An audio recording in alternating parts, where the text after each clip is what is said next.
Olá malta, sejam muito bem-vindos a mais um vídeo do Keys Online. O meu nome é Nuno Louro e hoje nós vamos fazer, como prometido, aquele vídeo em que eu vou fazer uma ronda por todos os teclados que tenho e que fui adquirindo ao longo dos tempos. Ora, também vos vou explicar quais aqueles que eu mais gosto, quais aqueles que eu mais utilizo ao vivo e quais são os meus planos para cada um destes teclados nos próximos tempos. Assim sendo, e sem mais demoras, vamos começar então com o Yamaha Montage e com o Roland Phantom.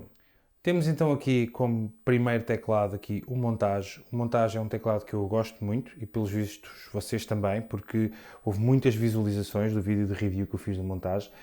O Montage acaba por ser aqui o teclado base do estúdio. Porquê? Porque este Montage 8 tem tecla de piano e normalmente é com ele que eu toco quase tudo e depois também me permite fazer o sound design neste teclado e depois passar por uma pen e carregar no Modo X8, que é um dos teclados que eu utilizo para tocar ao vivo, e sempre que preciso fazer um bocadinho mais de sound design e que tenho que passar, é assim que eu normalmente faço, por isso dá jeito ter um Montage 8 e um Modo X8 neste caso. Passando para a frente, temos então aqui um Roland Phantom 7, que eu também já tinha mostrado aqui no canal. Ainda estou a trabalhar na review deste teclado. Eu comprei este teclado sobretudo para poder fazer a review e também para poder comparar um bocadinho com o Montage e com as outras workstations.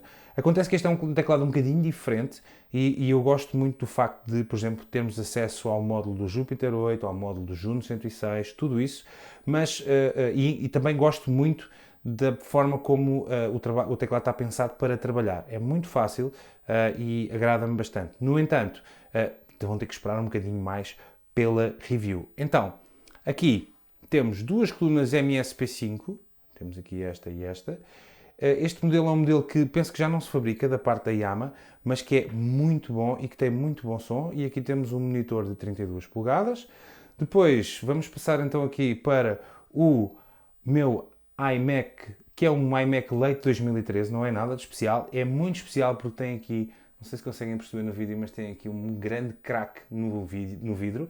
No entanto, é um computador de 2013, como eu disse, tem 16 GB de RAM, 512 de SSD, não é nada do outro mundo, mas para aquilo que eu faço aqui no estúdio dá perfeitamente. Depois, temos aqui uma Focusrite Clarity 8 Pré, que eu pus há pouco tempo.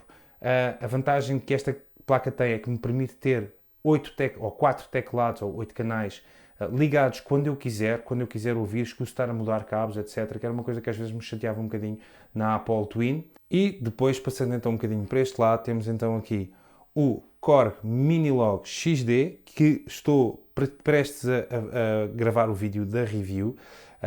Eu gosto mesmo muito deste Korg Minilog XD. Confesso que comprei-o com a ideia de o vender, mas não sei se o vou vender. A mesma coisa tenho a dizer em relação a este Arturia Micro Freak. Também estou a trabalhar na review dele, depois quero-vos mostrar também isso, mas também gosto muito dele e também não sei se o quero vender. Depois temos então aqui o Modal Cobalt, que este de certeza não quero vender. Gosto mesmo muito, já experimentei um bocadinho. É um teclado muito, muito, muito engraçado, tem muita coisa especial. E fiquei efetivamente com a ideia de que vai ser difícil desfazer-me deste teclado. Aqui temos o meu Rhodes, que ainda está aqui à espera que eu consiga cumprir a promessa de arranjar um Nord e de arranjar o Keyscape para poder fazer as duas comparações que faltam, para depois poder finalmente ir para o estúdio do Miguel, se bem que eu também confesso que às tantas custa-me um bocado que ele se vá embora. Ainda estamos aqui a pensar se isso realmente vai acontecer ou não. Bom, agora gostava de vos falar deste Access Virus TI2 Polar, versão Darkstar. Este foi o primeiro sintetizador que eu comprei fora as workstations e foi muito utilizado num disco que eu gravei do Gonçalo Pereira, um guitarrista português muito bom. O disco chama-se Serviços Secretos e foi muito utilizado no disco. E na realidade acaba por ser um bocadinho aquele sintetizador que eu sempre quis ter, mas agora confesso que estou um bocadinho chateado com a Access porque por isso simplesmente deixaram de dar apoio. Eu, por exemplo, se quiser fazer um reset ou carregar novas patches, não tenho software para as versões mais recentes do OS da Macintosh, da Apple. E então acabo por estar aqui numa posição que não me agrada muito, honestamente. Preferia que não fosse tão digital. mas de qualquer das formas, aqui está o vírus Darkstar. Depois, esta secção do vídeo é aquela mais especial, com os teclados mais especiais, digo eu.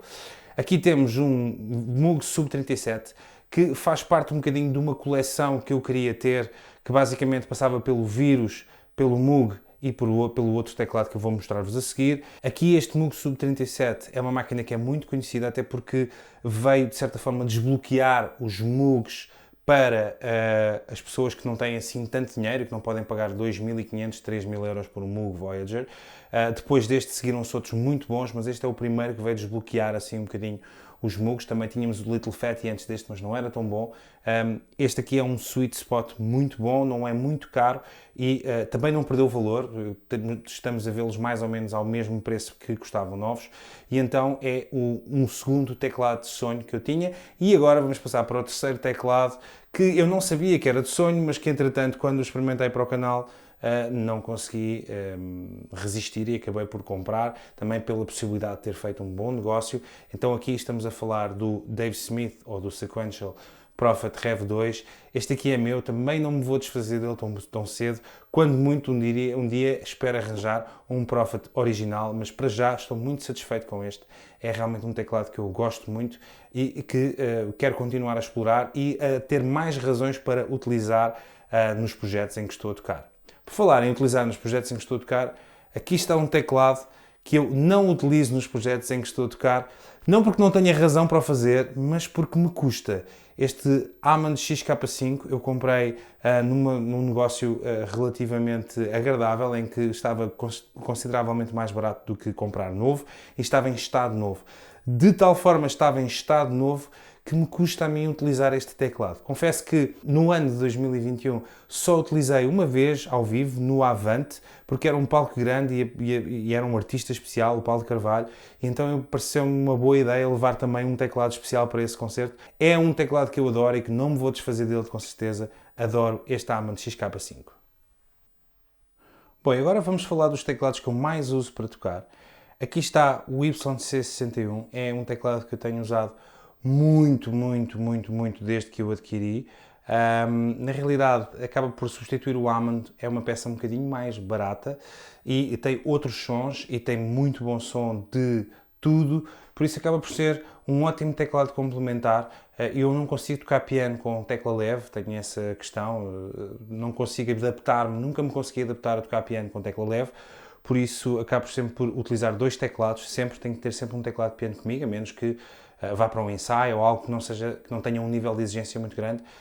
Por isso não consigo usar só um YC61 como eu vejo muitos colegas meus fazerem e tenho pena de não conseguir fazê-lo, porque em termos de transporte e peso era muito mais fácil. Bom, então, por falar em piano, temos aqui então o CP88, que é o meu teclado, o meu piano de palco, é aquele que eu utilizo normalmente para fazer concertos em que a base é o piano e muitas vezes utilizo exatamente estes dois, o CP88 com o YC, acabam por se complementar perfeitamente e acabo por utilizar muitas vezes, muitas vezes, os dois teclados em conjunto. Como eu já falei muitas vezes, o CP88 gosto muito, a keyboard é muito boa, o peso não é nada do outro mundo, o preço é bastante acessível e a qualidade de som é do outro mundo, por isso eu gosto mesmo muito do CP88. E agora vamos passar então aqui a outro teclado com que eu toco muito, que é o Mod X8. O Mod X8 tem várias vantagens que o fazem um teclado muito bom para quem, como eu, por exemplo, tem muitos concertos em que nós não temos roadies e em que precisamos levar o nosso próprio material e em que é preciso ser muito versátil. Então, o Mod X8 é basicamente, tem um motor sonoro basicamente do Montage e tem a vantagem de ser muito mais leve. Este Mod X8 pesa 13 kg, enquanto que o Montage pesa 25 ou 27, não tenho bem a certeza. No entanto, este Mod X8 consegue carregar todos os sons que eu programo aqui no Montage e essa é a grande vantagem dele. Eu consigo fazer a programação toda aqui descansado, chego e estou pronto a tocar. Essa é uma grande vantagem. Outra vantagem é que é leve e, por outro lado, acaba por ser um teclado que tem quase tudo bom, como uma montagem. A única parte que eu não gosto particularmente é a parte dos órgãos, dos Hammonds, mas de qualquer das formas, de resto, acaba por fazer muito bem o trabalho. Uma questão muito importante, eu tenho este teclado há muito tempo, uso muito, toco muito com ele, muitas vezes em ambientes em que a gente não se ouve, que é preciso tocar com força, e o teclado, em termos de construção, apesar de ser em plástico, está aqui absolutamente impecável para as curvas e nesse aspecto não tem que se preocupar se acharem um bocadinho fraco pelo facto de ser em plástico. Eu digo-vos já, não se preocupem, pelo menos este Moto X8 tem sido de uma resistência inabalável. Bom, e agora para terminar a ronda, gostava de vos falar sobre estes dois Reface. Eu tenho dois Reface, um Reface DX e um Reface YC. Começando pelo Reface DX, isto é uma espécie de um DX7 em ponto pequeno e eu já utilizei várias vezes a tocar ao vivo num projeto muito giro em que eu tinha que fazer um solo e então resolvi levar este para tocar ao vivo, vocês podem ver imagens disso. E depois aqui temos o YC, curiosamente numa altura em que me tinham assaltado um Hammond XK1 que eu tinha antes de ter comprado o XK5, este Reface YC fez muitos concertos só para tocar órgão, só para tocar Hammond e safava-se muito bem. Só deixei de utilizar quando comprei o YC61, por isso são máquinas muito válidas, apesar de serem máquinas pequeninas, têm um ar assim de teclados de brincar, mas que na realidade pelo preço que custam têm muito bom som e em utilização específica podem ser máquinas muito engraçadas. Bom malta, espero que tenham gostado deste vídeo acerca da minha coleção de teclados. Confesso que tenho plena noção que não é a maior coleção do mundo, nem nada que se pareça, mas é uma coleção da qual eu me orgulho muito e espero que continue a crescer. A crescer também por causa desta paixão, de certa forma, pelo mundo dos sintetizadores e dos teclados, que eu também espero continuar a explorar aqui no Keys Online. Por isso, obrigado por terem assistido a este vídeo e a todos os outros do canal. Espero que subscrevam para me também continuarem a apoiar nesta minha demanda do Keys Online e agradeço o tempo que despenderam a ver o vídeo e até ao próximo vídeo, malta. Obrigado.